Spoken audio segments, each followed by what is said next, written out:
Assalamualaikum warahmatullahi wabarakatuh.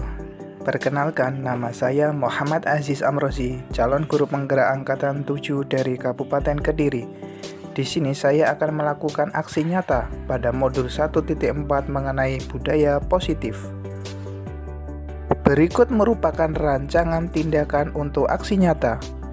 Latar belakang: dengan berkembangnya revolusi industri 4.0 sebagai sebuah transformasi dari segala aspek yang terjadi di dunia industri melalui teknologi digital serta internet, membuat para siswa tidak lagi melestarikan budaya yang ada, melainkan mereka mengikuti dampak perkembangan revolusi ini tanpa memfilter mana yang perlu dan tidak perlu diambil pelajaran. Oleh karenanya, menanamkan budaya positif dan mengajak siswa membuat keyakinan sekolah atau kelas merupakan solusi yang tepat untuk masalah ini.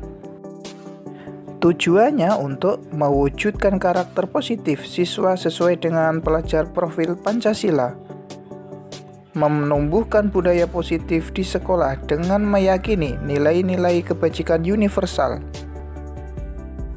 Tolak ukur bukti apa yang dapat saya lakukan yaitu terbentuknya keyakinan kelas yang disepakati bersama-sama. Siswa mampu memahami dan melakukan keyakinan kelas sesuai dengan profil pelajar Pancasila. Berikut merupakan lini masa tindakan yang saya lakukan. Pertama, menghadap kepala sekolah untuk mengkomunikasikan mengenai budaya positif di sekolah dan meminta izin untuk mendesiminasikan ke rekan guru. 2. Menyampaikan hasil pembelajaran mengenai modul budaya positif ke rekan guru dan warga sekolah. 3. Berkolaborasi dengan wali kelas untuk membuat keyakinan kelas dengan melibatkan siswa. 4. Merefleksi, mengamati, dan mengevaluasi keyakinan kelas yang telah dibuat. Dukungan yang saya harapkan yang pertama, support dari kepala sekolah, rekan guru, serta siswa untuk berkomitmen melaksanakan keyakinan kelas yang sudah dibuat. 2. Sarana dan prasarana dalam melaksanakan budaya positif di sekolah dengan memanfaatkan kekuatan budaya lokal yang positif. 3. Orang tua siswa senantiasa mengajak anaknya di rumah untuk memiliki keyakinan budaya positif.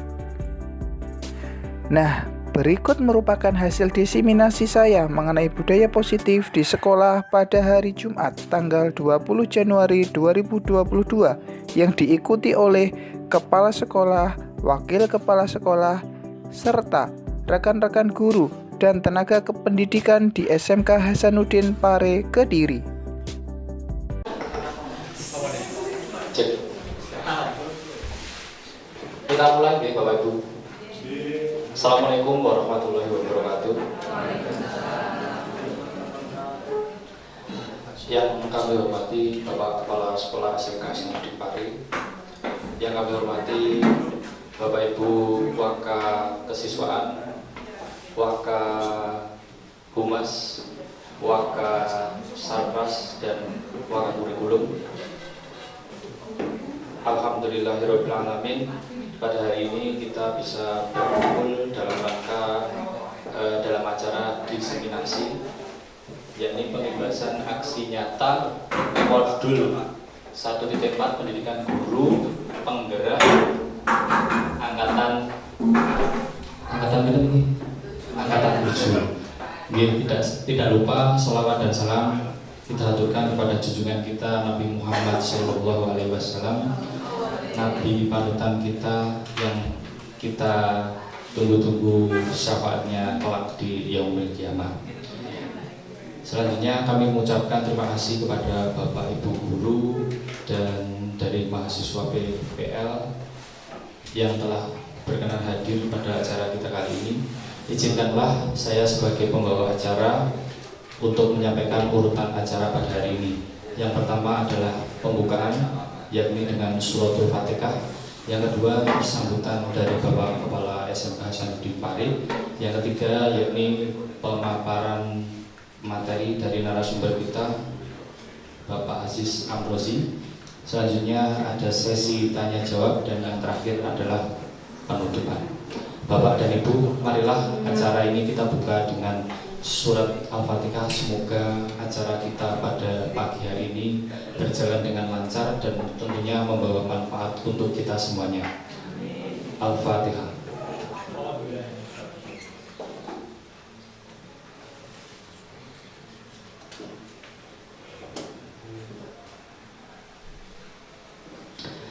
Acara yang kedua yakni sambutan dari Bapak Kepala SMK Sanudin kepada Bapak Agus Santosa, kami persilakan.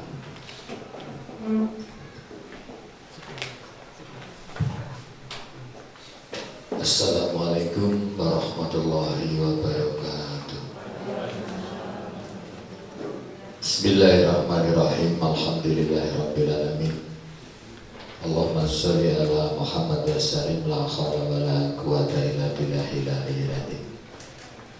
Bapak Ibu Dewan Guru dan Pak Aziz Abrozi selaku narasumber di kegiatan ini yang saya hormati, puji syukur alhamdulillahirabbil alamin di hari Jumat. Semoga senantiasa mendapatkan keberkahan dari Allah Ta'ala ini. Kita bisa berkumpul di ruang pertemuan dalam kegiatan pengimbasan atau diseminasi aksi nyata modul 1.4 yang disampaikan oleh Bapak Aziz Abrozi. Mudah-mudahan kehadiran kita di ruangan ini, di kegiatan ini senantiasa mendapatkan kemanfaatan dan keberkahan dari Allah Subhanahu wa Ta'ala. Amin. Bapak Ibu yang saya hormati, Pak Aziz Abrozi ini mengikuti yang namanya guru penggerak angkatan ke-7 yang proses perjalanannya sampai sekarang pada tahap masuk di dan berjalan di modul 1.4 yang punya kewajiban untuk mengadakan diseminasi atau pengimbasan kepada Bapak Ibu guru yang lain. Jadi hari ini adalah kegiatan resmi yang dalam hal ini akan dipandu secara langsung oleh Pak Aziz Abrozi yang mengikuti kegiatan guru penggerak ini mulai saat ini sampai dengan 1 jam ke depan, insya Allah. Untuk yang lain, saya juga memotivasi Bapak Ibu guru yang punya kelonggaran waktu turut serta ikut bergabung di guru penggerak. Kemarin ada informasi dari Capdin yang saya share di grup SMK, itu tahap angkatan 9. Iya, angkatan 9 dan 10 Pak Abrozi sudah ikut di angkatan ke-7. Ini merupakan kegiatan setelah diluncurkannya kurikulum Merdeka. Bapak Ibu guru yang saya hormati, saya tidak ngomong panjang lebar karena intinya kegiatan ini adalah kegiatan pengimbasan atau diseminasi yang kebetulan hari Jumat juga terbatas waktunya. Mari kita buka dengan bacaan basmalah bersama-sama mulai saat ini sampai selesai kegiatan Pak Aziz Abrozi. Mudah-mudahan benar-benar membawa kemanfaatan untuk kita semuanya. Dengan bacaan Bismillah bersama-sama, Bismillahirrahmanirrahim. Kegiatan diseminasi aksi nyata atau pengimbasan guru penggerak di modul 1.4 saya nyatakan dimulai. Terima kasih. Itu saja yang bisa saya sampaikan. Untuk selanjutnya mohon kepada Ibu untuk mengikuti kegiatan ini sampai dengan selesai. Saya akhiri. Wassalamualaikum warahmatullahi wabarakatuh. Kami ucapkan terima kasih kepada Bapak Agus Santosa yang telah memberikan sambutan. Bapak Ibu menginjak acara yang berikutnya, yakni langsung saja kepada acara diseminasi aksi nyata atau pengimbasan aksi nyata modul 1.4 oleh narasumber kepada Bapak Amzis Amrozi selaku narasumber. Waktu dan tempat kami aturkan.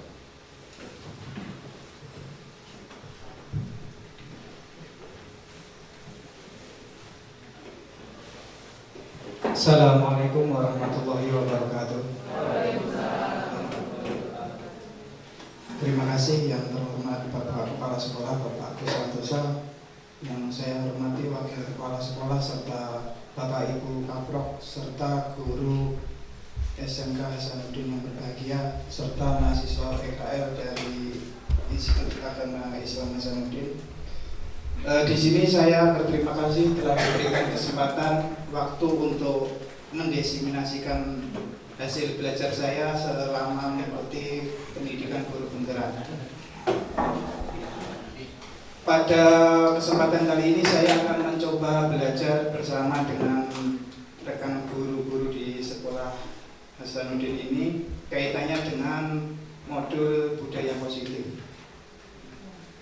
Namun sebelum kita mulai pembahasan atau nanti beberapa materi yang sudah saya pelajari dan ini akan saya sharingkan untuk kita pahami bersama, ini ada video Bapak Ibu. Nanti kita acaranya hanya melihat video, kemudian nanti ada diskusi. Jika mungkin ada yang perlu ditanyakan, monggo.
Mohon maaf Bapak Ibu, videonya biasanya kalau ditaruh di PPT ini kalau durasinya atau size-nya besar memang ada macetnya.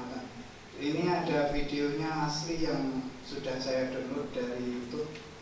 Mungkin bisa dilanjutkan untuk melihat tayangannya ini dulu.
Itu pengantar video yang bisa saya tampilkan sebelum memulai pada materi inti Bapak Ibu.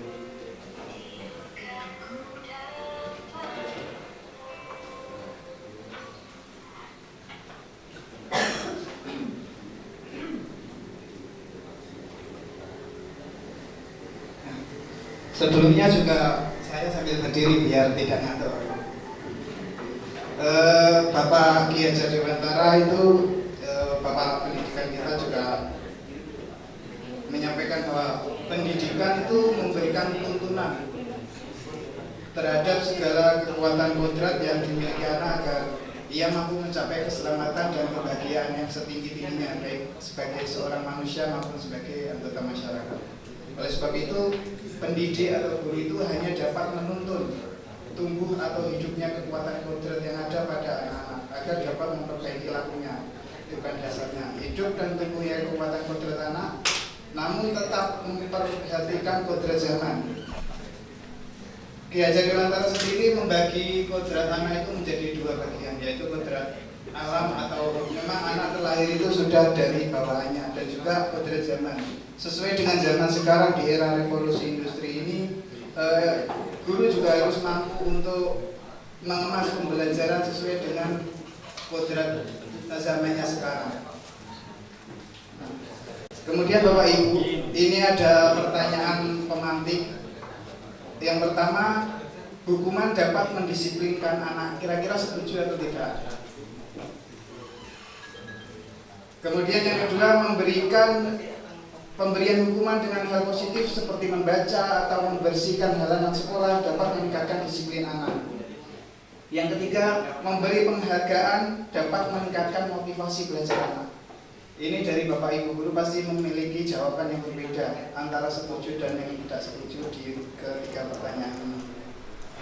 Nah, fokus kita pada hari ini ada 6 tema ini, mungkin lumayan banyak, namun nanti akan secukupnya saja. Yang pertama, kita akan memahami tentang apa itu disiplin positif dan nilai-nilai kebajikan universal. Kemudian yang kedua, teori motivasi, hukuman dan penghargaan restitusi. Kemudian keyakinan kelas, 5 posisi kontrol, segitiga restitusi, dan kebutuhan dasar manusia. Nah, yang pertama mengenai disiplin positif dan nilai-nilai kebajikan universal.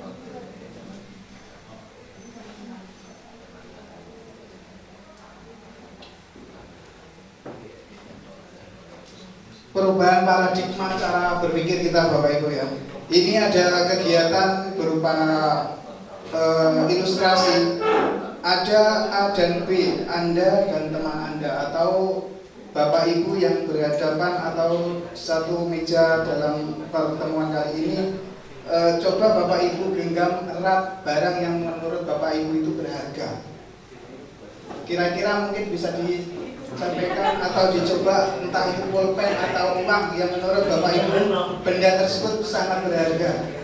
Kemudian teman Anda atau B akan mencoba dengan sekuat tenaga berbagai cara untuk meminta Anda memberikan benda tersebut.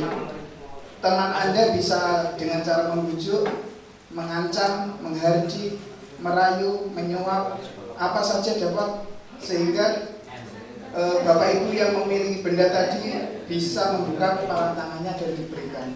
Nah, kemudian ada pertanyaan seperti ini, apakah Anda atau teman Anda membuka kepala tangan Anda? Yang kedua, apakah Anda dan teman Anda menutup kepala tangan Anda? Ini juga jawabannya pasti berbeda-beda.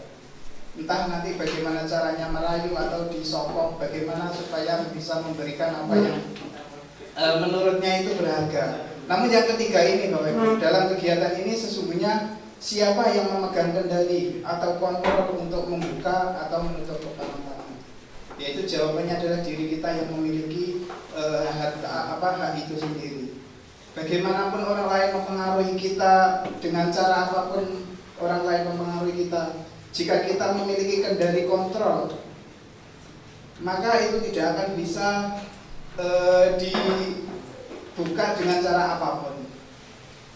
Kemudian perubahan paradigma ini menurut teori pilihannya William Glasser ada setidaknya beberapa ilusi. Ada ilusi guru sebagai mengontrol murid, kemudian ilusi bahwa kritik dan membuat orang merasa bersalah dapat menguatkan karakter, ilusi bahwa semua penguatan positif, efektif dan bermanfaat, dan ilusi bahwa orang dewasa memiliki hak untuk memaksa, atau orang dewasa ini dalam setting pendidikan adalah guru yang bisa memaksa murid. Itu adalah beberapa ilusi terkait dengan teori kontrol William Glasser. Nah, sekarang perubahan paradigma yang perlu kita lakukan adalah, kalau dulu itu kita siapa sesungguhnya yang memiliki kontrol itu? Ya pasti adalah diri kita sendiri. Siapapun yang memiliki kontrol, dari manapun ancaman dari luar, itu tidak akan bisa mengalahkan yang namanya kontrol dari diri kita sendiri. Dari teori stimulus respon ini, kita mencoba mengubah orang agar berpandangan sama dengan kita. Istilahnya teori stimulus respon itu ada reward dan punishment-nya. Namun kalau dengan paradigma baru mengenai teori kontrol, kita berusaha memahami pandangan orang lain tentang dunianya. Kemudian perilaku buruk dilihat sebagai suatu kesalahan kalau stimulus respon itu. Siswa yang tidak nurut dengan kita, maka itu dimaksud memiliki perilaku buruk. Kemudian harapannya paradigma barunya adalah semua perilaku itu memiliki tujuan. Anak kita melakukan seperti itu pasti ada sebab akibatnya. Dan yang ketiga, orang lain bisa mengontrol saya, itu stimulus respon. Kalau teori kontrol, hanya Anda yang bisa mengontrol diri Anda sendiri. Nah, dalam rangka menciptakan lingkungan positif, salah satu strategi yang perlu kita tinjau kembali adalah penerapan disiplin di sekolah kita, Bapak Ibu. Ketika kita mendengar kata disiplin, apa yang terbayang di benak Bapak Ibu kira-kira? Disiplin adalah tentang datang tepat waktu, kemudian harus menuruti tata tertib sekolah. Nah, kita mendengar kata disiplin itu, bayangan kita seperti itu. Apakah demikian? Nah, seperti ini. Apakah disiplin di sekolah itu seperti ini? Pendidikan militer yang harus disiplin waktu dan di segala aspek apapun. Kemudian, apakah disiplin itu harus memarahi siswa yang datang terlambat seperti contoh video tersebut tadi? Nah, ini ada kita bahkan tidak ingin telinga anak kita itu diserang lebah, tapi mengapa kita menyakiti telinga anak kita dengan perkataan buruk yang bahkan lebih sakit daripada disengat lebah, dan bekasnya pun tidak akan pernah hilang. Kalau disengat lebah mungkin kalau sudah sembuh ya tidak terasa lagi. Nah, kemudian apa sebenarnya disiplin itu? Nah, disiplin itu berasal dari bahasa Latin yang artinya belajar. Kebanyakan orang akan menghubungkan kata disiplin dengan tata tertib seperti halnya tadi, peraturan, kepatuhan. Sedangkan kata disiplin itu juga sering dihubungkan dengan hukuman. Jika tidak datang terlambat, siswa mendapat hukuman. Sebenarnya berbeda Bapak Ibu, karena belajar tentang disiplin positif itu tidak harus memberikan hukuman. Justru itu adalah salah satu alternatif terakhir jika memang hukuman itu dikeluarkan. Dan kalaupun perlu, tidak digunakan sama sekali menghukum anak. Nah, tujuan dari disiplin positif adalah menanamkan motivasi kepada murid untuk menjadi orang yang mereka inginkan dan menghargai diri sendiri dengan nilai-nilai yang mereka percaya. Ketika murid kita memiliki motivasi akan berdampak jangka panjang, motivasi yang tidak akan terpengaruh pada adanya hukuman. Jadi motivasi itu kita kenal dengan motivasi intrinsik dan motivasi ekstrinsik. Jika siswa itu memiliki motivasi intrinsik atau sudah dari dalam dirinya memiliki kemauan yang kuat, apapun itu reward ataupun punishment yang diberikan tidak akan membuat anak itu memiliki pemikiran yang baru, karena niat awalnya adalah dari dalam dirinya. Makanya kalau ada teori motivasi ekstrinsik itu sekarang di paradigma baru ini lebih menggunakan teori kontrol tadi, bahwa entah itu bisa datang terlambat atau enggak, jika keinginannya belajar harus tetap kita sebagai guru juga harus tidak langsung menjudge bahwa anak itu selalu terlambat kemudian disuruh pulang. Kemudian ada yang namanya nilai-nilai kebajikan universal atau nilai-nilai kebajikan yang mulia yang sudah disepakati bersama, bahwa nilai ini adalah memang luhur. Artinya semua orang menilai nilai-nilai universal ini adalah kebaikan-kebaikan. Meskipun nanti ketika anak istilahnya menyangkal bahwa saya terlambat karena seperti ini, jika tidak termasuk nilai-nilai kebajikan dengan universal ini juga tidak bisa dikatakan anak itu memiliki tanggung jawab. Apa saja nilai-nilai kebajikan ini? Nilai kebajikan adalah sifat-sifat positif yang merupakan tujuan mulia yang ingin dicapai setiap individu. Nilai tersebut bersifat universal dan lintas bahasa, suku bahasa, agama maupun latar belakang. Seperti halnya kalau kita sekarang di kurikulum Merdeka Belajar ini ada namanya profil pelajar Pancasila, dan yang di awal-awal kemarin ditambahi P5, ada proyek penguatan profil pelajar Pancasila yang di dalamnya ada beberapa aspek, yaitu beriman kepada Allah atau Tuhan Yang Maha Esa, mandiri, bernalar kritis, berkebinaan global, bergotong royong, dan kreatif. Itu semua adalah nilai-nilai kebajikan universal yang sudah diyakini bahwa tujuan itu memiliki arah yang mulia. Kemudian budaya positif atau ekosistem positif itu kita ambil contoh perbandingannya dengan hidup tumbuh-tumbuhan. Jika petani itu adalah seorang yang bekerja di sawah, maka guru ibarat petani dan sekolah ibarat sawah, dan murid ibarat benih yang ditanam oleh petani di sawah tersebut. Tugas petani atau tugas guru itu sama. Jika petani bisanya hanya mengoptimalkan bagaimana tanaman yang ditanam oleh petani itu, maka guru juga bisanya hanya mengoptimalkan kebutuhan siswa apa yang perlu kita sampaikan kepada siswa kita. Tidak bisa kita itu menuntut siswa kita menjadi apa yang kita inginkan, karena anak itu sudah memiliki kodrat alamnya dari lahir. Kemudian yang kedua mengenai teori motivasi, hukuman, penghargaan, dan restitusi. Nah, teori motivasi itu kan tadi sudah ada yang namanya eksternal dan internal Bapak Ibu. Yang eksternal itu untuk menghindari ketidaknyamanan. Kalau anak itu dihukum itu takut karena hukuman, itu anak cenderung menggunakan teori motivasi eksternal. Kemudian lagi yang nomor 2, untuk mendapatkan imbalan atau tidak tulus melakukannya. Kemudian yang ketiga adalah motivasi internal ini, yaitu untuk menghargai diri sendiri, menjadi insan sesuai harapan kita. Saya akan menjadi orang yang seperti apa bila saya melakukan ini. Nah, harapannya adalah kita ataupun siswa kita itu memiliki motivasi internal ini. Bagaimana untuk mengarahkan anak untuk memiliki motivasi internal ini adalah bagaimana kita berkolaborasi bersama untuk bahwa anak kita harus memiliki yang namanya motivasi internal. Kemudian ada namanya dihukum dengan penghargaan. Penghargaan itu kalau konotasinya bersifat pasti positif. Siapa yang mendapat penghargaan itu pasti memiliki apresiasi atau yang lainnya. Namun penghargaan itu bisa menjadi hukuman.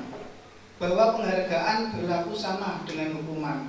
Artinya meminta atau membujuk seseorang melakukan sesuatu yang memenuhi suatu tujuan tertentu dari orang yang meminta atau membujuk. Dorongan eksternal dan akan ada faktor ketergantungan atau motivasi eksternal itu akan menjadikan individu itu memiliki ketergantungan. Apa saja kira-kira hukuman yang dihukum oleh penghargaan itu? Pertama yaitu pengaruhnya jangka pendek dan jangka panjang. Kemudian penghargaan itu menghukum, penghargaan itu mengurangi ketepatan, penghargaan itu tidak efektif. Maksudnya tidak efektif apa? Ketika diri kita sendiri sudah pernah melakukan dan berhasil, meskipun tidak mendapatkan penghargaan, diri kita itu sudah mengapresiasi bahwa saya sudah sukses untuk melakukan apa yang sudah saya kerjakan tanpa perlu diberikan penghargaan oleh orang lain.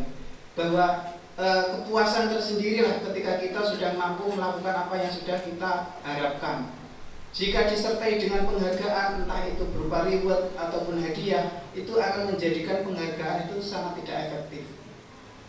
Kemudian penghargaan itu merusak hubungan, penghargaan menurunkan kualitas, penghargaan mematikan kreativitas, penghargaan mengurangi motivasi intrinsik.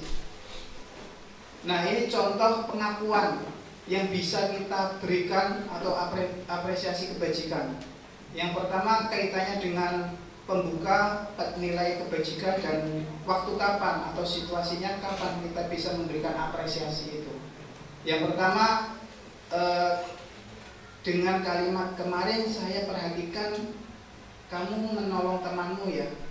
Nah, nilai kebajikannya adalah rasa empatinya sangat tinggi siswa yang pernah menolong temannya itu. Situasinya adalah pada saat menolong murid baru di kelas. Kemudian saya menghargai kamu sudah mampu bekerja secara kelompok. Nilai kebajikannya adalah kepedulian. Dia tidak acuh karena tugas yang diberikan Bapak Ibu berupa tugas kelompok. Situasinya ketika membantu temannya mengerjakan tugas kelompok ini. Dan terima kasih untuk siswa kita yang sudah tanpa ada suruhan mengambil kertas. Itu nilai kebajikannya adalah memiliki rasa tanggung jawab. Nah, ini Bapak Ibu bisa bedakan antara ini masuk hukuman atau tindakan. Yang pertama, kira-kira masuk hukuman atau konsekuensi Bapak Ibu. Mencatat 100 kali di dalam buku kalimat, saya tidak akan terlambat lagi karena terlambat ke sekolah. Kira-kira ini hukuman atau konsekuensi? Hukuman. Yang kedua, lari mengelilingi lapangan basket 2 kali karena terlambat hadir ke sekolah. Kira-kira apa? Hukuman. Yang ketiga, murid diminta untuk push up 15 kali karena tidak menggunakan masker di sekolah. Hukuman atau konsekuensi Bapak Ibu? Hukuman. Menggantikan kertas tugas temannya yang telah dicoret-coret. Konsekuensi. Membersihkan tumpahan air di meja karena tersenggol pada saat belajar. murid disuruh untuk mengenakan sepatu seharian di sekolah karena tidak mengenakan sepatu hitam. Lari mengelilingi lapangan basket 2 kali karena terlambat 10 menit untuk pelajaran PJOK. Nah, ini Bapak Ibu. Yang pertama mencatat itu berupa hukuman. Kemudian yang konsekuensi itu tadi benar, yang mencoret-coret kertas dan tidak sengaja menumpahkan air. Dan yang terakhir, lari mengelilingi lapangan basket 2 kali itu termasuk konsekuensi. Nah, konsekuensi ini bisa kita buat di awal kontrak belajar kita dengan siswa, berupa membuat keyakinan yang harus kita yakini bersama. Contoh yang terakhir ini, lari mengelilingi lapangan basket 2 kali. Ini harus kita buat dengan kesepakatan siswa kita. Tidak serta-merta guru yang menyuruh tanpa adanya peraturan keyakinan yang sebelumnya kita sepakati bersama. Jadi jika kita sudah membuat keyakinan bersama dengan siswa, maka jika siswa itu melakukan kesalahan, siswa itu akan langsung mengambil konsekuensi tanpa kita hukum. Karena hukuman itu sifatnya adalah kegagalan, sedangkan konsekuensi itu adalah netral. Belum tentu ke arah yang positif. Konsekuensi itu sifatnya netral, sehingga siswa yang mengalami kesalahan atau melakukan kesalahan itu sudah tahu konsekuensinya apa. Nah, berikut perbedaan hukuman dan konsekuensi. Hukuman sesuatu yang menyakitkan harus terjadi. Hukumannya bisa berupa fisik ataupun mencatat tadi. Kemudian konsekuensinya sesuatu harus terjadi gitu saja. Cara berpikir anak itu sudah memahami, karena ini sudah menjadi keyakinan kita yang kita buat bersama, makanya konsekuensinya itu harus terjadi, ya sudah. Kemudian membuat anak sakit hukuman itu. Kalau konsekuensinya membuat anak merasa tidak nyaman dalam jangka pendek, namun kemudian hari akan mencoba untuk tidak terlambat lagi. Hukumannya anak membenci kedisiplinan. Kalau konsekuensinya anak menghargai disiplin itu. Kalau hukuman itu sifatnya paksaan, kalau konsekuensi itu adalah stimulus berupa tanggapan. Kemudian hukuman itu mendorong anak menyakiti dirinya sendiri, konsekuensi itu mendorong anak agar mudah menyesuaikan dirinya, dan yang lain-lain ini. Ini perbedaan antara hukuman dan konsekuensi. Nah, sekarang Alvin Kohn mengemukakan baik penghargaan maupun hukuman adalah cara-cara kontrol perilaku seseorang yang menghancurkan potensi untuk pembelajaran yang sesungguhnya. Penghargaan juga menjadikan hukuman, sedangkan hukuman pun akan menjadikan siswa itu negatif atau mencapai kegagalan, karena selalu dihukum tanpa adanya konsekuensi yang dia tahu.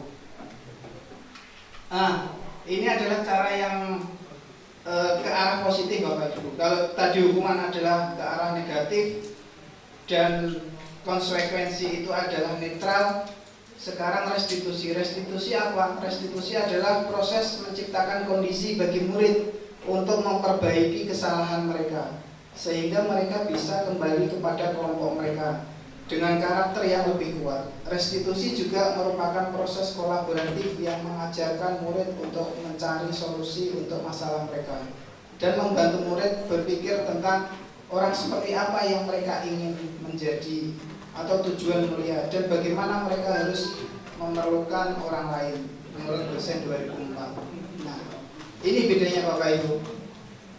Kalau hukuman tadi adalah identitas kegagalan, karena siswa itu jika dihukum akan merasa saya adalah orang yang selalu gagal, karena selalu dihukum, selalu datang terlambat, selalu dihukum. Dia akan memberi atau menjadikan pemikiran bahwa saya itu anak yang gagal, tidak bisa datang tepat waktu di sekolah. Kemudian identitas suksesnya berupa disiplin itu ada 2 kemungkinan, konsekuensi dan restitusi. Yang konsekuensi ini sifatnya bisa netral dan restitusi ini sifatnya positif. Jika kegagalan atau hukuman itu adalah pasti positif, maka harapannya kita menggunakan konsekuensi dan restitusi ini. Apa itu perbedaannya? Kalau hukuman sesuatu yang menyakitkan harus terjadi, konsekuensinya ya memang sesuatu itu harus terjadi. Namun dalam restitusi ini merupakan pilihan. Kenapa kamu memilih terlambat? Padahal kan kamu bisa berupaya untuk datang lebih awal. Restitusi itu adalah jalan tengah untuk menuju kesuksesan dalam siswa. Kemudian yang lain lagi, tidak nyaman atau hukuman itu menjadikan anak tidak nyaman. Kalau konsekuensi anak memiliki jangka waktu yang pendek, konsekuensi. Kalau restitusi menguatkan untuk siswa dalam jangka waktu yang panjang. Nanti ada bagaimana cara melakukan restitusi. Kalau kita biasanya menghukum itu kan tanpa kita sadari ya, kita spontan bisa terlambat apa sit up, push up kalau di depan, atau ngaji, mungkin itu positifnya. Namun itu bisa kita arahkan ke konsekuensi berupa keyakinan-keyakinan yang harus kita buat terlebih dahulu dengan siswa. Kemudian restitusi nanti akan ada bagaimana teknisnya melakukan restitusi ini. Nah, ini ada 9 ciri restitusi. Yang pertama, bukan untuk menebus kesalahan, namun untuk belajar dari kesalahan.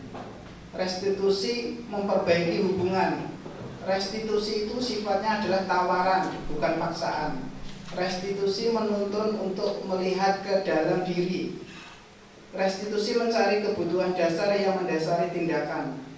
Restitusi diri adalah cara yang paling baik. Restitusi fokus pada karakter, bukan tindakan. Dan yang lain ini. Ada 9 ciri-ciri restitusi itu. Kemudian materi berikutnya adalah keyakinan kelas. Kita harus membuat yang namanya keyakinan kelas. Mengapa kok namanya keyakinan kelas? Mengapa tidak peraturan kelas atau tata tertib kelas? Pertanyaannya seperti ini Bapak Ibu. Mengapa kita memiliki peraturan tentang menggunakan helm pada saat mengendarai kendaraan bermotor? Kira-kira kenapa kita ada aturan itu? Mungkin jawabannya demi keselamatan, atau yang lain mungkin karena supaya tidak kena razia, atau yang lain-lain. Kemudian pertanyaan yang kedua, mengapa kita memiliki peraturan tentang menggunakan masker dan cuci tangan? Jawaban kita adalah demi keselamatan, atau kalau waktu kemarin adalah waktunya COVID, menggunakan masker itu sebagai peraturan demi keselamatan dan demi kesehatan. Nah, nilai-nilai atau jawaban keselamatan atau keyakinan inilah yang kita sebut sebagai suatu keyakinan. Tanpa adanya keyakinan ini, kita pasti akan melanggar itu, yaitu nilai-nilai kebajikan atau prinsip-prinsip universal yang disepakati bersama secara universal, terlepas dari latar belakang suku, negara, bahasa maupun agama. Nah, pembuatan keyakinan kelas atau keyakinan sekolah ini harus mengacu kepada nilai-nilai kebajikan universal tadi yang sudah memiliki tujuan mulia. Tidak bisa membuat keyakinan kelas itu saling menguntungkan, tapi dampaknya adalah negatif. Karena cara membuat keyakinan dengan siswa itu harus berpedoman dengan nilai-nilai universal tadi.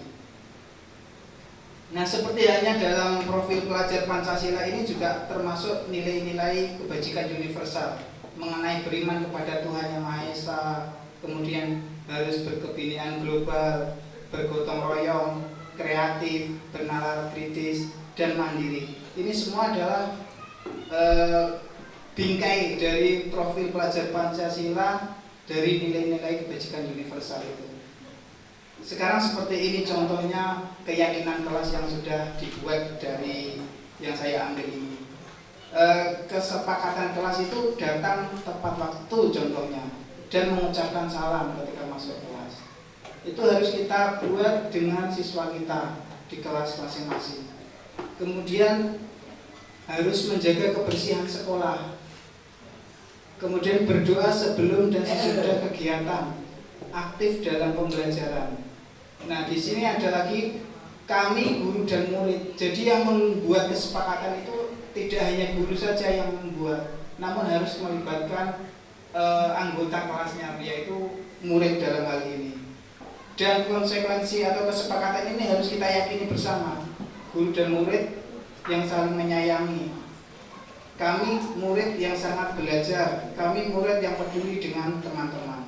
Ini harus menjadi suatu keyakinan bersama antara guru dan siswa. Ini ada yang namanya peraturan. Karena sejak lama atau yang belum kita kenal mengenai keyakinan ini kan kita biasanya sukanya menggunakan peraturan atau tata tertib. Sekarang mari kita rubah dengan paradigma baru itu mengenai keyakinan. Kalau kita yakin, kemungkinan untuk melanggar itu sudah tahu konsekuensinya. Yang pertama peraturan, selalu kembalikan buku ke tempatnya. Kemudian peraturan lagi dilarang mengganggu orang lain. Peraturan lagi hadir di sekolah 15 menit sebelum pembelajaran dimulai. Dilarang melakukan kekerasan, dilarang menggunakan narkoba, bergantian atau menunggu giliran, gunakan masker. Nah, keyakinan kelas yang bisa kita adopsi dari peraturan-peraturan yang sudah familiar ini, kita bisa menggunakan keyakinan berupa kita harus memiliki tanggung jawab bersama. Kemudian kita harus memiliki atau menghormati orang lain dan juga menghormati dan komitmen untuk mampu datang 15 menit sebelum pembelajaran dimulai. Kita harus meyakini itu. Kemudian keselamatan, kesehatan, dan juga menghormati orang lain, yaitu dengan cara bersabar kalau bergantian atau menunggu giliran itu. Nah, yang keempat ini adalah kebutuhan dasar manusia.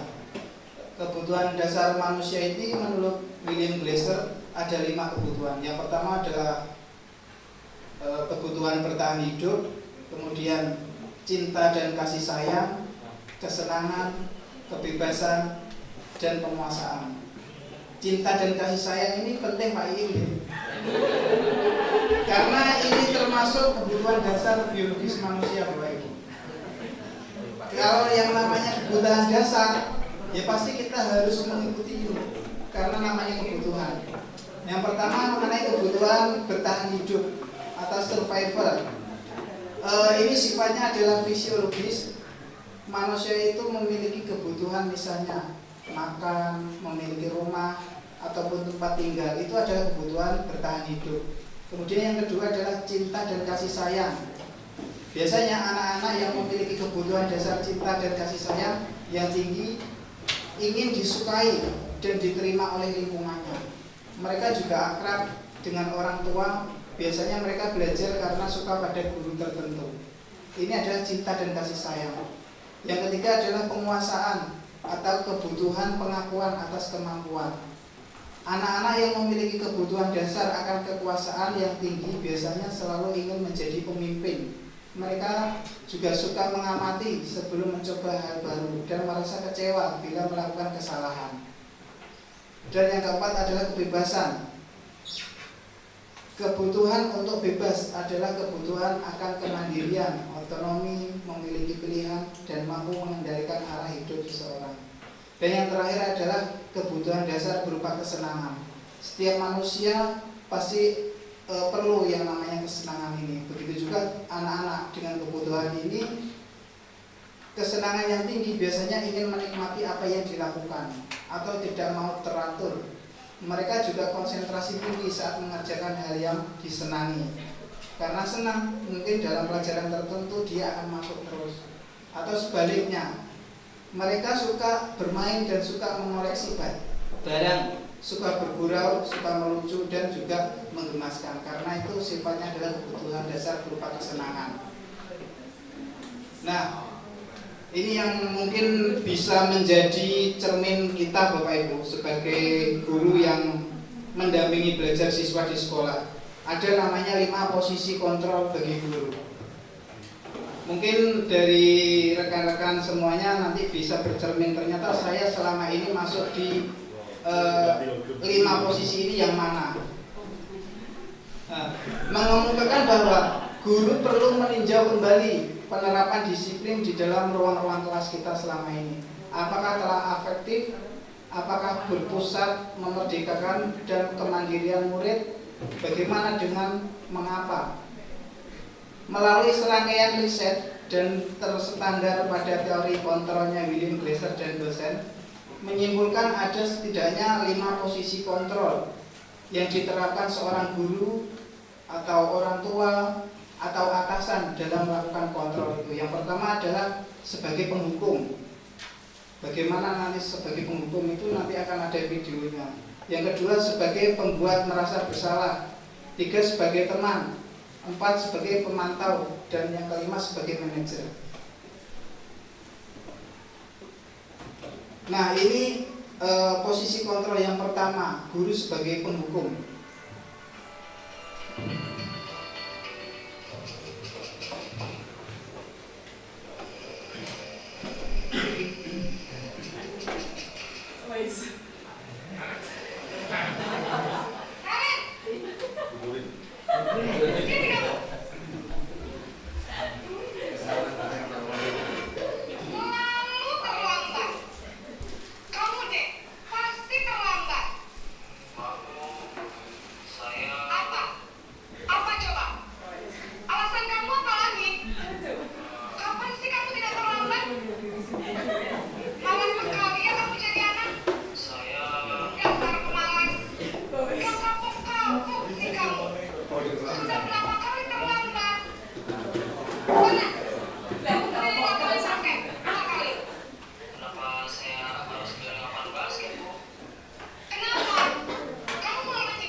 Posisi penghukum ini kan tadi di video tersebut guru menghardik atau menunjuk berkaca pinggang membentak.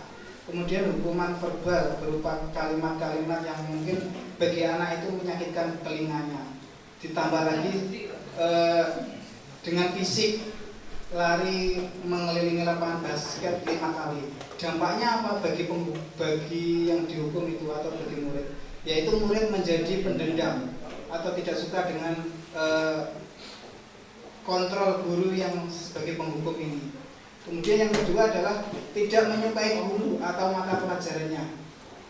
Ini bisa menjadi dampak jika guru itu memposisikan sebagai penghukum. Kemudian yang kedua, guru sebagai seorang yang bersalah membuat orang merasa bersalah.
Nah, dengan kalimat-kalimat yang guru tersebut lakukan itu siswa yang terlambat akan merasa sangat bersalah. Kemudian dampak posisi pembuat merasa bersalah itu siswa akan terus selalu merasa bersalah sehingga dia akan menjadikan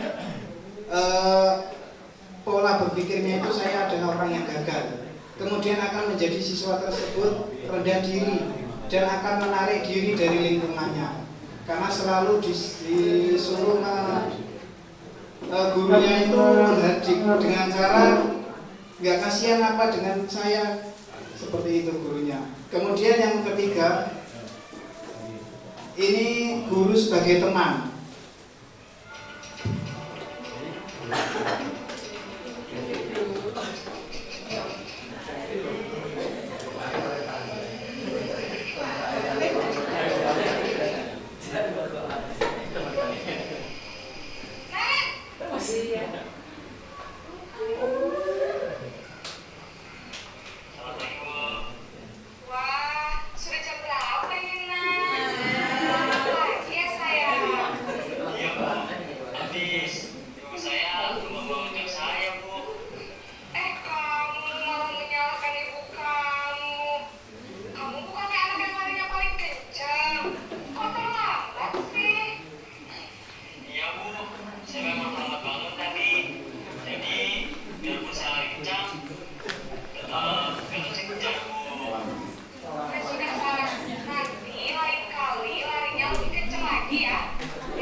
Nah, dalam posisi guru sebagai teman ini, suara guru akan ramah, kemudian cenderung ada senda guraunya untuk menghangatkan suasana. Kalau yang dua tadi kan sebagai penghukum dan juga sebagai pelanggar merasa bersalah, itu rada kaku terus. Kemudian ini dampaknya, jika guru memposisikan sebagai teman, murid akan bergantung kepada guru tersebut.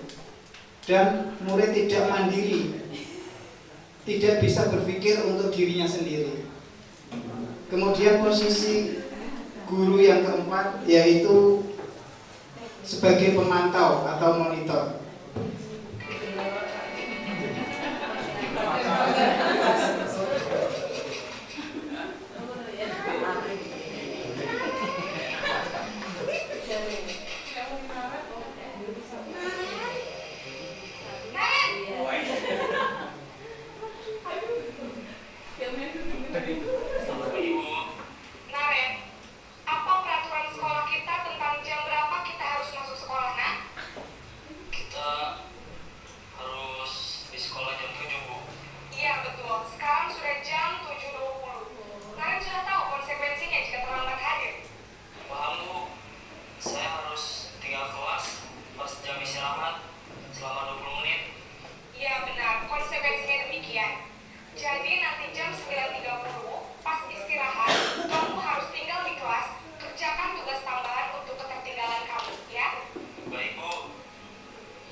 Nah, dalam posisi pemantau ini, seorang guru yang posisinya pemantau ini akan bersuara datar, tidak emosi, tidak bersenda gurau ataupun menggunakan suara tinggi, dan tercipta identitas diri positif atau berhasil.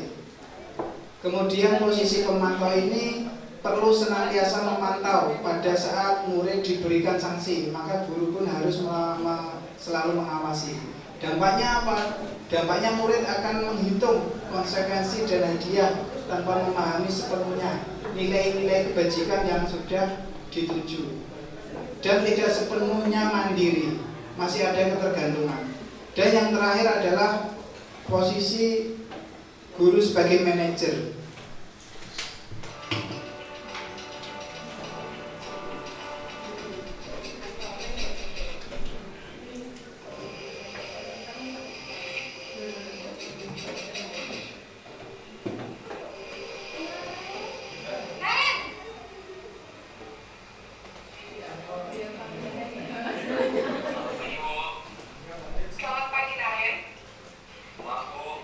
Saya terlambat. Iya, sekolah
Nah, dalam posisi manajer ini seorang guru bersifat netral, tidak emosional, tidak terlalu ramah, dan tidak bernada tinggi.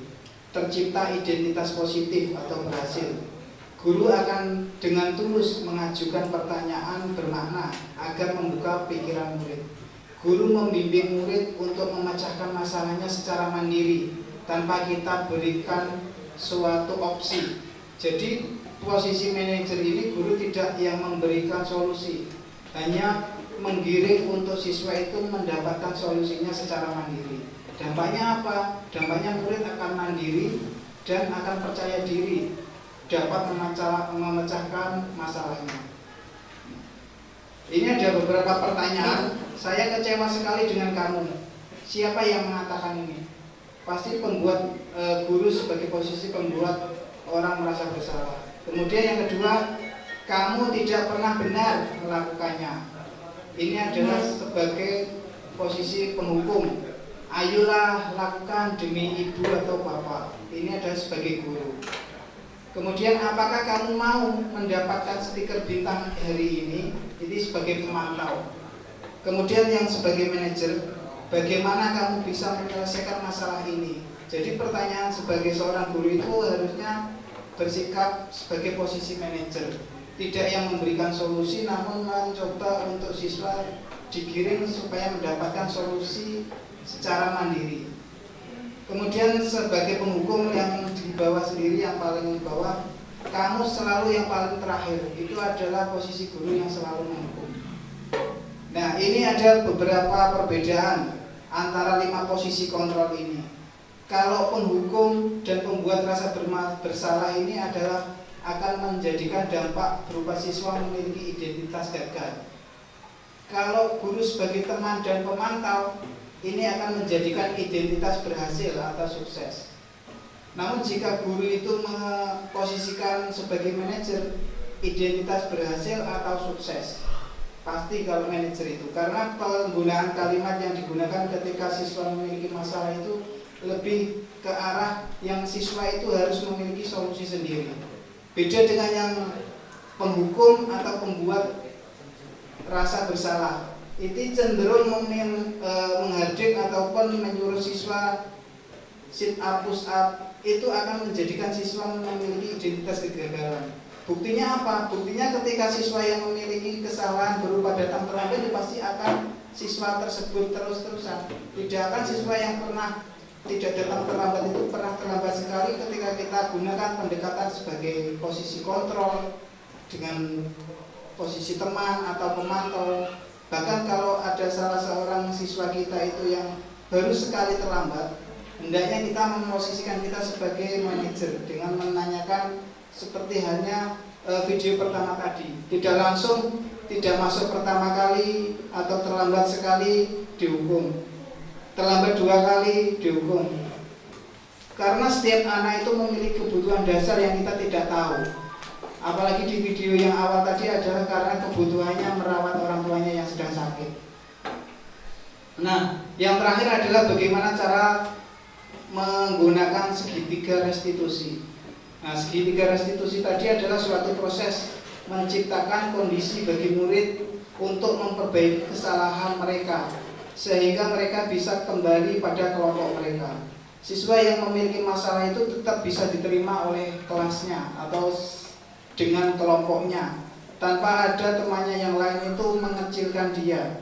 Restitusi adalah proses kolaboratif yang mengajarkan murid untuk mencari solusi untuk masalah dan membantu pribadi berpikir tentang orang seperti apa yang mereka inginkan dan bagaimana mereka harus memperlakukan orang lain.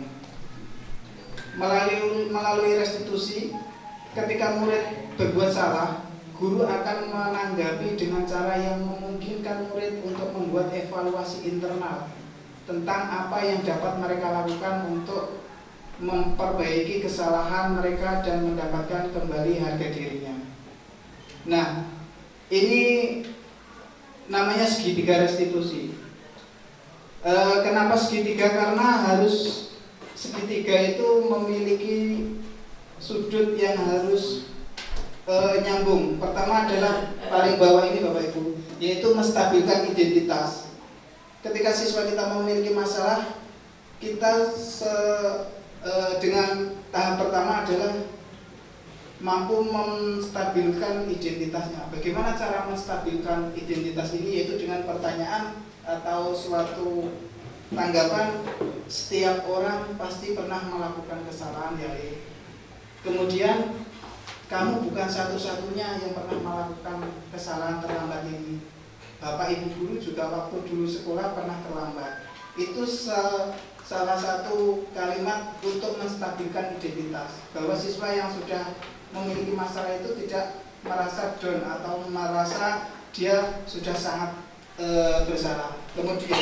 Kemudian validasi tindakan yang salah, atau dengan menggunakan kata kamu tentu punya alasan mengapa kamu melakukan ini, atau kamu tentu memiliki alasan kenapa kamu datang terlambat, kamu tentu memiliki alasan kenapa kamu tidak masuk pada jam pelajarannya bapak ibu guru tertentu. Adakah cara yang lebih efektif untuk mendapatkan apa yang kamu butuhkan? Biasanya siswa yang tidak atau datang terlambat itu pasti ada saja alasannya, entah tidak ada teman barengan atau kendaraannya bergantian dengan orang tuanya. Nah itu kita bisa memvalidasi tindakan yang salah. Kesalahannya di mana siswa tersebut? Kok bisa datang terlambat? Kemudian yang terakhir adalah menanyakan keyakinan. Menanyakan keyakinan ini bisa menggunakan keyakinan kelas apa yang telah kita sepakati. Kembali lagi adalah adanya kesepakatan berupa keyakinan bersama lagi. Dan kamu ingin menjadi orang yang seperti apa? Kita kembalikan lagi kepada siswa kita yang memiliki masalah itu. Kalau kamu terus-terusan melakukan masalah berupa datang terlambat, mau sampai kapan? Kamu ingin menjadi orang yang seperti apa? Itu atau menggunakan kata-kata seperti ini dengan cara menstabilkan identitas ini untuk membuat murid yang merasa gagal atau salah tadi menjadi positif. Berbuat salah itu hal yang manusiawi, tidak ada manusia yang sempurna. Bapak ibu juga pernah berbuat salah, kita pasti bisa menyelesaikan permasalahan ini.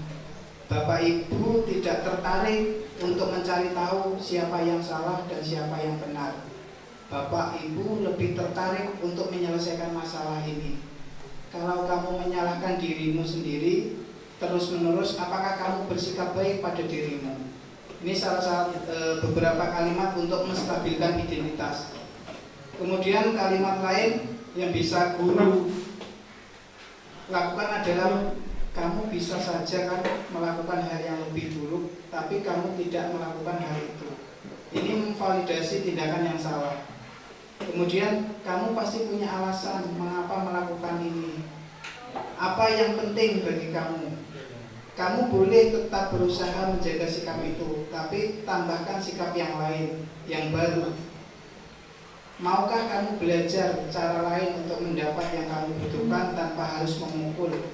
Apakah kamu bisa melakukan dengan lebih baik besok lagi? Ini adalah validasi tindakan yang salah. Kemudian menanyakan keyakinan itu berupa keyakinan yang awal kita buat. Guru bisa berkata, apa nilai yang kita percaya di sekolah atau di kelas? Nilai kebajikan atau keyakinan apa yang telah kita sepakati? Kamu ingin jadi anak seperti apa? Apa yang kamu rasakan ketika kamu melakukan ini? Kamu menjadi orang yang seperti apa? Nah, karena disiplin adalah proses belajar, sedangkan budaya adalah pembiasaan. Mungkin itu saja Bapak Ibu dari saya, kurang lebihnya mohon maaf. Terima kasih.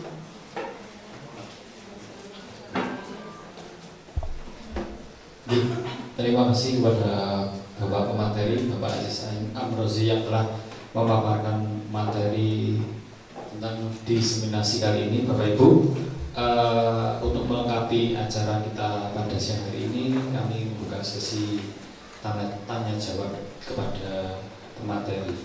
Silahkan. Oke, mau Bu. Terima kasih untuk waktunya. Saya ingin bertanya Pak, kaitannya tadi kan ada 5 pembahasan untuk apa? Nah, itu yang pertama kalau hukum itu sebagai kesalahan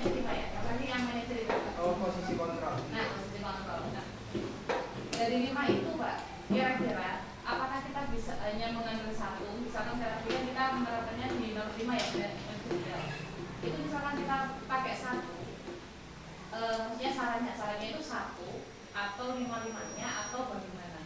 Soalnya secara pribadi saya untuk 5 itu sepertinya saya sudah melakukannya semua. Terus yang terakhir yang manajerial itu saya sudah kelas. Itu biasanya saya membuat perjanjian kelas. Jadi setiap masuk semester pertama saya membuat perjanjian kelas. Di materi saya itu sama dari PA. Ayo kita buat perjanjian dulu. Tapi yang ternyata yang saya jalani itu kok anak-anak pas saat itu memang dilaksanakan Pak. Tapi nanti perjanjian itu akan sirna dengan sendirinya. Terus nanti saya mengingatkan lagi. Terus akhirnya nanti saya kembali lagi ke step 1, step 2. Akhirnya 5 step itu saya pakai. Nah, saya minta sarannya atau lebih jelasnya itu nanti enaknya atau yang terbaik itu bagusnya itu di step 5 atau step 3 atau bagaimana. Terima kasih. Terima kasih Bu Jurin. Barangkali Bapak Ibu masih ada pertanyaan selain Bu Jurin? Kalau tidak ada, kami persilakan pada Bapak pemateri untuk menyampaikan tanggapan soal pertanyaan Bu Jurin. Bagaimana peran 5 sosok guru tadi ya Bu, dari peran penghukum dan sampai peran manajer itu tadi ya. Ya, monggo Pak. Ya, terima kasih Bu Kurin. Pertanyaannya terkait dengan 5 posisi kontrol ini. Kalau Bu Kurin sudah membuat keyakinan kelas atau Bapak Ibu guru yang lain sudah pernah membuat namanya keyakinan kelas, bukan aturan kelas, itu pasti anak-anak yang memiliki masalah dengan keyakinannya itu pasti sudah tahu bagaimana konsekuensinya. Namun setelah tahu, kemungkinan besar lagi anak itu akan melanggar lagi atau sebaliknya. Nah, anak-anak yang seperti itu, kalau seumpama kita sebagai guru yang bersikap di posisi penghukum, maka mereka akan arahnya ke identitas gagal. Kemudian bagaimana sikap kita sebagai sang guru? Ya, kita tentu harus memiliki keinginan bahwa siswa kita memiliki identitas keberhasilan, sehingga yang perlu kita lakukan harus menggunakan posisi sebagai manajer. Karena apa? Karena seumpama kita sudah istilahnya kita sebagai guru sudah baper dengan siswa kita karena sudah dibilangi tetap melakukan itu, atau siswa kita angel kandangan, itu adalah suatu pelajaran berharga bagi kita sebagai guru, berupa menguatkan diri untuk tetap memfasilitasi mereka untuk tetap belajar sesuai dengan kebutuhannya, yang tujuannya untuk mencapai identitas keberhasilan anak. Entah nanti anak itu di lapangan atau sekarang belum paham atau sudah memahami namun itu tetap melanggar, pasti lambat laun anak tersebut akan merasa, oh ternyata saya melakukan hal ini itu atau getun itu pasti di belakang. Entah menjadi alumni atau nanti yang sudah kelas 2, kelas 3 sudah istilahnya kebuka proses berpikirnya, pasti akan merasa hal yang saya lakukan itu adalah salah, tanpa kita menjatuhkan dengan menghukum. Karena setiap anak, setiap individu itu memiliki yang namanya kodratnya. Orang seperti halnya manusia. Manusia itu pasti tahu bagaimana ini benar dan bagaimana itu salah. Sehingga manusia atau individu itu memilih untuk melakukan tidak salah, itu sudah sesuai dengan hal yang positif. Makanya kalau posisinya guru, harusnya tetap, kalau tujuan kita adalah menjadikan anak kita berhasil, maka kita harus memposisikan kita sebagai manajer. Mungkin itu jawaban saya. Kalau mungkin bisa kita diskusikan untuk kolaborasi bahwa kelima posisi kontrol guru ini memang saat ini kita pernah melakukan yang namanya posisi menghukum, pernah melakukan posisi sebagai pembuat rasa bersalah, pernah juga sebagai posisi guru sebagai siswa, sebagai teman, pernah juga guru sebagai pemantau, dan yang paling sulit ataupun mungkin berat itu adalah guru sebagai manajer, karena ini perlu kesabaran dan semua siswa itu memiliki kebutuhan dasar ini. Dia mungkin itu. Kalau saya boleh tindakan kita terhadap kesalahan kita, langkah konkretnya bagaimana? Apakah kita akan membentuk aturan baru ke depannya? Kalau memang seperti itu, monggo nanti dibuatkan. Jadi yang sebagai manajernya mungkin dari PATK, terus yang melakukannya adalah dari bisa bekerja sama. Karena kalau kita menuntut anak untuk tidak terlambat saja, kita juga malah kita nggak masuk. Oke, terima kasih Pak Sukar. Kaitannya untuk bagaimana siapa yang harusnya bertugas sebagai manajer. Posisi kontrol sebagai manajer ini tidak hanya kepala sekolah. Kalau manajer sebagai kepala sekolah itu adalah untuk memanajeriali suatu lembaga. Kalau manajer posisi kontrol ini adalah semua guru masing-masing harus memiliki posisi ini.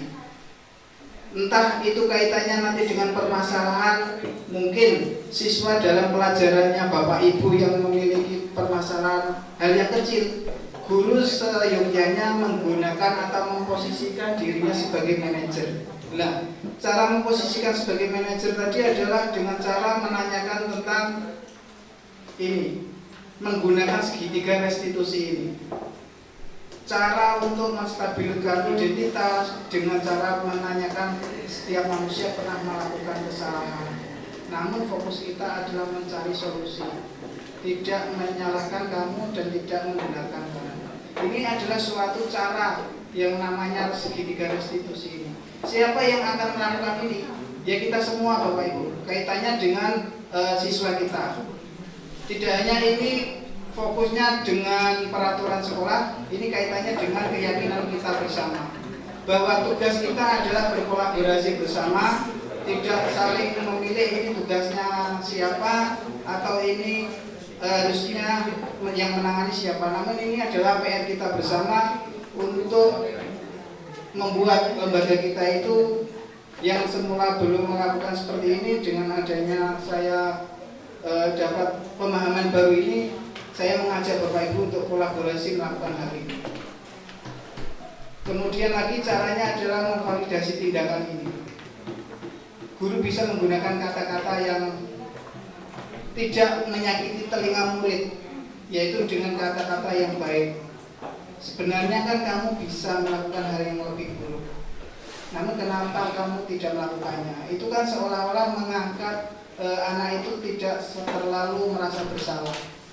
Yang pada akhirnya adalah anak tersebut akan menyalahkan dirinya sendiri. Itu masuk ke validasi tindakan. Dan menanyakan keyakinan, kembali ke keyakinannya siswa itu. Apakah dia sudah paham tentang keyakinan yang dibuat? Makanya keyakinan ini seumpama sekarang belum ada di kelas atau di pelajaran Bapak Ibu, mulai saat ini kita bisa berkolaborasi membuatnya dengan melibatkan siswa kita masing-masing. Contohnya, kaitannya yang tadi apa yang membuat kelas, mungkin bahasanya beda gitu. Kalau saya sama kelas saya itu membuatnya kayak kesepakatan, Pak. Jadi setiap masuk di semester pertama, kita kayak buat kesepakatan di semester ini. Itu anak-anak sendiri yang membuat peraturan, anak-anak sendiri juga nanti yang melaksanakan. Misalkan nanti kalau nggak mengerjakan tugas, misalkan nanti rame atau apa itu, nanti kan yang diskusi mereka sendiri. Nah, saat mungkin pertama, kedua itu jalan, Pak. Nah, saya butuh tambahan apa ya, pengetahuan lagi terkait mungkin kalau itu kan kesepakatan kita sudah kayak ngomong anak-anak, nah kita sudah mengarahkan. Nah, untuk mengkonsistenkan anak-anak itu repot atau apa? Mungkin kalau di jam saya kan saya bisa seperti itu karena saya di luar seolah-olah kan saya jadi hukum. Nah, saya di kelas itu bisa menjadi seorang manajer di kelas.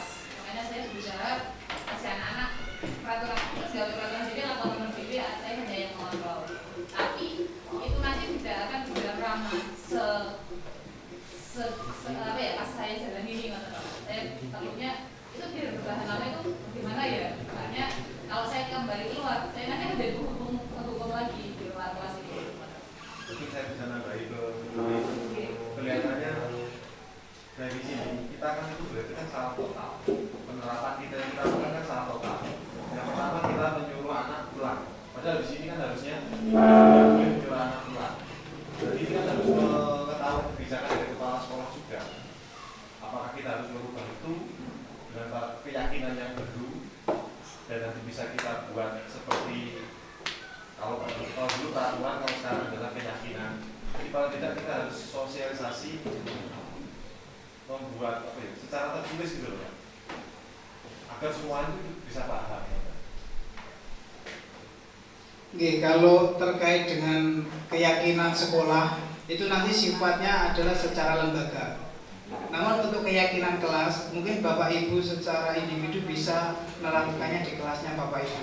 Kalau tentang keyakinan sekolah atau keyakinan lembaga terkait dengan masuk jam 07 lebih 05, setelah itu boleh atau tidak boleh masuk jika tidak dibenarkan alasannya, contohnya, atau mungkin itu sudah dipatenkan ketika siswa yang sudah pernah mengalami terlambat lebih dari jam 7.05 disuruh pulang, itu adalah konsekuensi atau keyakinan sekolah kita.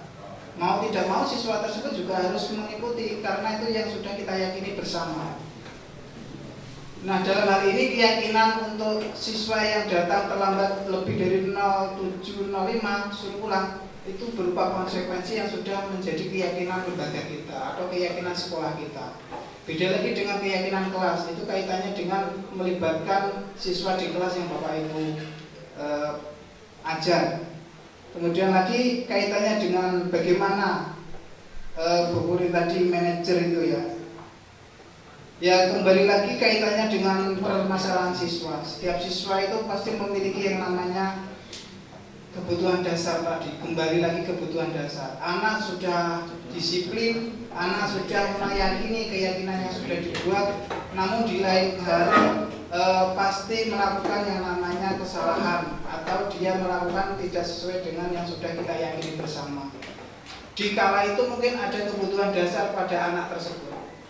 Makanya kita tidak bisa juga untuk melakukan yang namanya keyakinan yang menurut kita itu benar, sedangkan siswa itu juga memiliki kebutuhan dasar.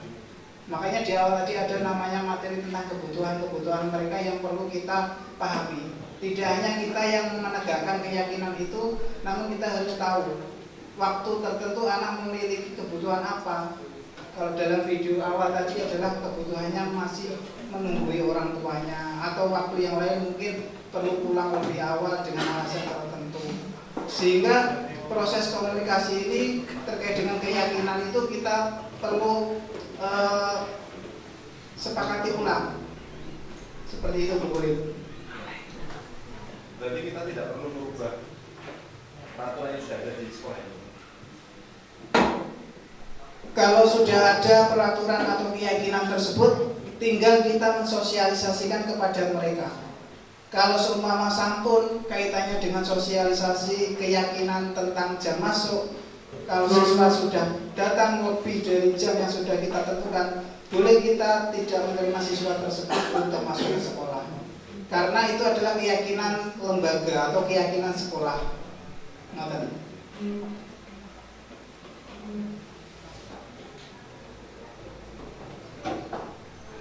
Oke, Bapak Ibu, terima kasih. Demikian tadi acara diseminasi aksi nyata. Bapak Ibu, dikarenakan waktu yang telah menunjukkan hampir pukul 11 dan mungkin dari saran atau masukan dari Pak Suka tadi soal peraturan yang ada di sekolah ini, kita butuh koordinasi atau rembukan yang lebih untuk hal itu, dan kayaknya untuk dirembuk di sini kayaknya kurang luwes ya, kurang waktu yang lebih juga. Itu terima kasih Pak Suka dan Bu Julin yang telah memberikan tanggapan dan pertanyaan kepada narasumber. Demikian tadi Bapak Ibu acara diseminasi kita pada siang hari ini. Semoga apa yang telah kita simak, apa yang telah kita simak yang disampaikan oleh materi membawa manfaat dan memberikan pandangan kita yang lebih soal kedisiplinan. Dan saya sebagai pembawa acara sekaligus dari tim IHT, apabila ada kesalahan dari segi apapun saya mewakili dari tim mohon maaf yang sebesar-besarnya. Marilah acara kita hari ini kita tutup dengan bacaan Alhamdulillah. Alhamdulillahirrahmanirrahim. Sekian dari saya. Terima kasih kepada Bapak narasumber. Akhir kata, wassalamualaikum warahmatullahi wabarakatuh.